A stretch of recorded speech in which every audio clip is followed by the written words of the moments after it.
Karena dianggap melanggar protokol kesehatan, petugas gabungan terpaksa membubarkan acara hajatan yang digelar warga di Kota Semarang, Jawa Tengah.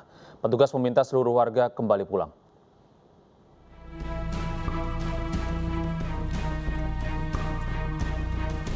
Petugas gabungan terdiri dari TNI, Polri, dan Satpol PP Kota Semarang Sabtu malam membubarkan acara khitanan yang digelar salah satu warga di Kelurahan Tlogomulyo, Kota Semarang, Jawa Tengah. Saya selaku Ketua RT. Setibanya di lokasi acara, petugas langsung memberi imbauan kepada peserta tentang bahaya COVID yang berpotensi menular dari kerumunan. Pembubaran hajatan ini terpaksa dilakukan karena Kelurahan Tlogomulyo ini berada dalam zona merah. Secara hati tidak nyampil. Saya juga kasihan, secara hati tidak nyampil. Jadi bubarkan acara seperti ini. Apalagi tujuannya baik. Ketua RT setempat mengaku jumlah peserta yang hadir mencapai 400 orang. Undangannya berapa Pak ini Pak? Ini sekitar 300 sampai 400. Pelaksanaannya seharusnya kapan Pak? Pelaksanaannya hari ini tanggal 8 Kataman. Ini acara khitanan. Khitanan sekaligus khatam Quran. Karena Nyun Sewu di Pedulungan adalah COVID tertinggi di Kota Semarang Pak. Jadi atas masukan dari masyarakat dan warga, apalagi tanpa seizin wilayah setempat. Jadi Nyun Sewu dengan adanya penyakit ini khitan, tidak ingin pemerintah ada klaster baru. Usai diberi imbauan, satu persatu warga dan peserta acara undangan akhirnya membubarkan diri untuk kembali ke rumah masing-masing. Dari Semarang, Jawa Tengah, Doni Marendra, iNews melaporkan. Setelah menjalani isolasi mandiri selama 1 hari di rumah, satu keluarga warga Kelurahan Duripulo, Gambir, Jakarta Pusat malam tadi dievakuasi ke Wisma Atlet Kemayoran. Lansia dan 3 anaknya positif terpapar COVID-19. Lansia beserta 3 anaknya warga Kelurahan Duripulo, Gambir, Jakarta Pusat akhirnya dievakuasi ke Wisma Atlet setelah dinyatakan positif dan menjalani isolasi di dalam rumah selama 1 hari.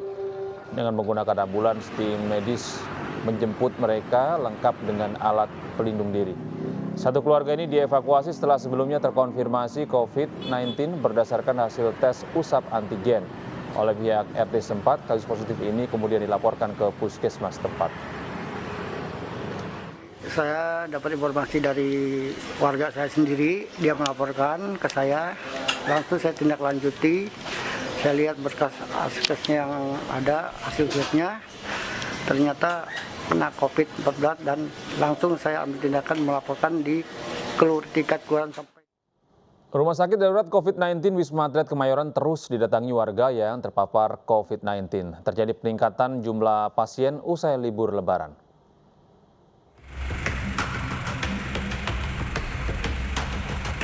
Diangkut bus sekolah, sejumlah warga yang terpapar COVID-19 dari sejumlah daerah di Jakarta tiba di Rumah Sakit Darurat Wisma Atlet Kemayoran.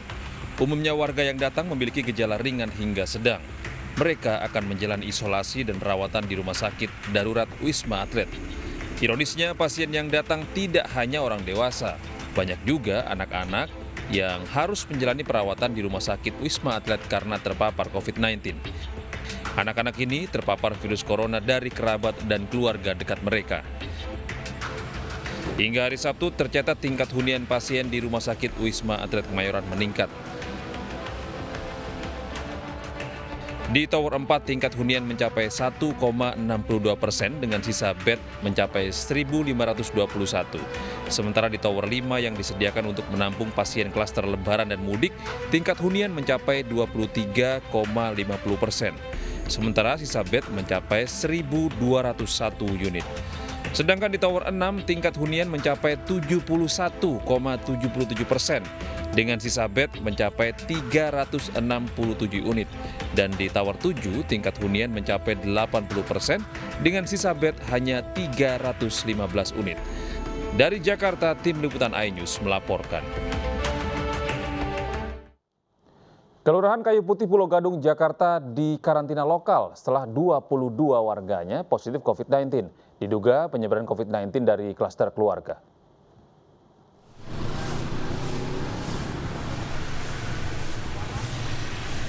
Inilah permukiman warga di Kelurahan Kayu Putih, Pulau Gadung, Jakarta yang tengah menjalani karantina lokal atau micro lockdown selama 2 pekan.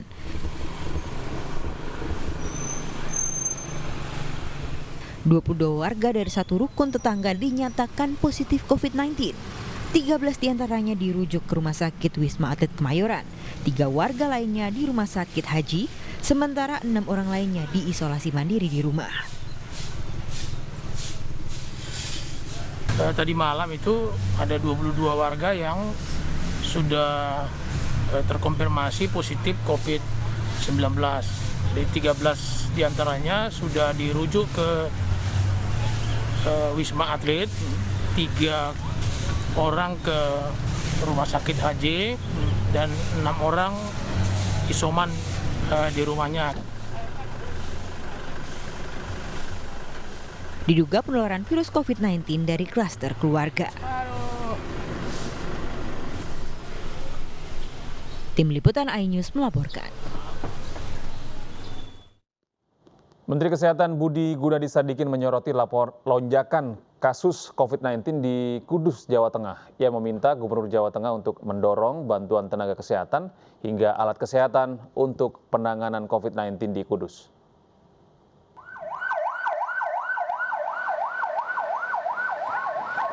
Sejumlah water cannon menyemprotkan seluruh ruas jalan di Kabupaten Kudus setelah Bupati mengimbau warga untuk diam di rumah selama 2 hari.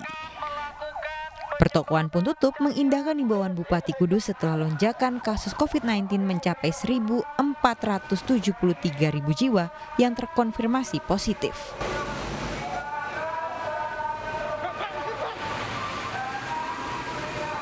Bahkan pemerintah pusat pun turun tangan menyoroti kasus COVID-19 di Kabupaten Kudus.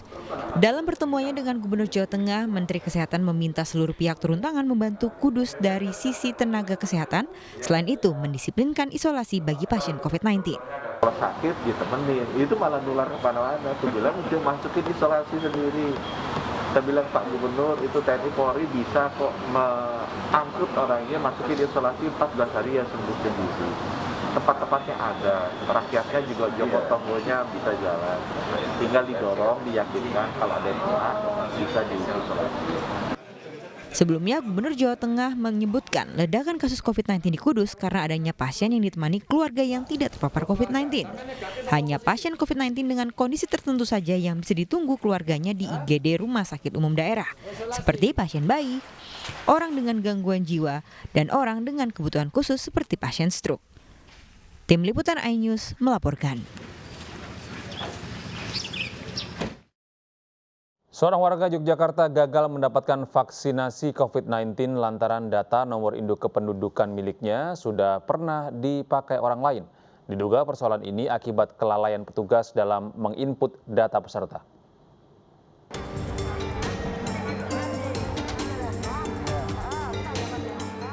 Prasetyawan, 46 tahun, warga Kecamatan Tegalrejo, Yogyakarta, terpaksa harus menunda keinginannya untuk mengikuti vaksinasi COVID-19. Ia gagal mendapatkan vaksinasi lantaran nomor induk kependudukan miliknya sudah digunakan orang lain. Hal ini terungkap saat proses verifikasi data peserta vaksinasi. Padahal, selama ini ia belum pernah mengikuti vaksinasi. Jadi nik saya itu kan terdata sudah divaksin. Ternyata setelah diproses itu ada perbedaan. Karena nik itu salah satunya juga menyebutkan tanggal bulan tahun lahir. Itu ternyata yang mungkin kemungkinan salah input. Jadi di situ harusnya yang sudah terdaftar itu harusnya ada angka 76, ternyata 75. Tapi jenengan belum merasa divaksin? Belum. Dan itu namanya nik juga beda kok. Beda ya? Iya. Karena data yang digunakan berbasis data nomor induk kependudukan, petugas tim vaksinasi menyebut vaksinasi Prasetyawan tidak dapat dilakukan. Diduga hal ini terjadi akibat kelalaian dalam input data peserta vaksin. Vaksin ke klinik Diskes ya? kan. Iniknya aja ya itu ya? Niknya. Kalau beda nama. beda nama, artinya juga nggak bisa vaksin ya tetap? Nggak bisa. Nggak bisa ya, jadi harus diurus lagi. Kita masih berdasarkan NIK. NIK-nya ya gitu ya kan. Persoalan kesalahan input data vaksinasi ini selanjutnya akan ditindaklanjuti ke Dinas Dukcapil setempat.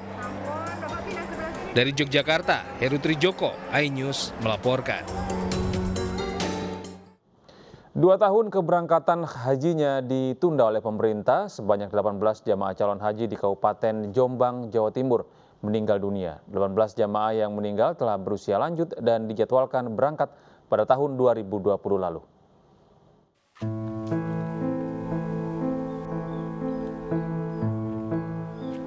Salah seorang warga di Desa Karanglo, Kecamatan Mojowarno, Jombang meninggal dunia saat menjalani penantian keberangkatan haji. Muniah namanya. Ini adalah anaknya bernama Umi Nadiro. Sebelumnya Muniah dijadwalkan berangkat haji pada tahun 2020 lalu, tetapi ditunda karena pandemi COVID-19. Dalam masa penantiannya, Muniah meninggal dunia. Saya itu berangkat hajinya tahun 2020, terus karena ada penundaan karena COVID ditunda 2021 dan itu ibu meninggal tahun 2020 dan sekarang saya yang menggantikan ibu untuk pelimpahan porsinya. Berdasarkan catatan, total ada 380 jamaah calon haji dari KBIH Al-Kausar yang seharusnya diberangkatkan pada tahun 2020 lalu. Namun keberangkatan para calonnya pun harus ditunda pada tahun 2022 mendatang. Ada yang sakit, ada yang karena faktor usia, macam-macam. Ada yang memang meninggal biasa. Yang meninggal rata-rata menunggu udah berapa lama ya? Antrinya? Untuk antri ini mulai 2011. Mereka pun berharap tahun depan pemerintah dapat bernegosiasi dengan pemerintah Arab Saudi agar memperbolehkan Indonesia memberangkatkan jemaahnya ke Tanah Suci. Dari Jombang, Jawa Timur, Mokhtar Bagus Ainus melaporkan.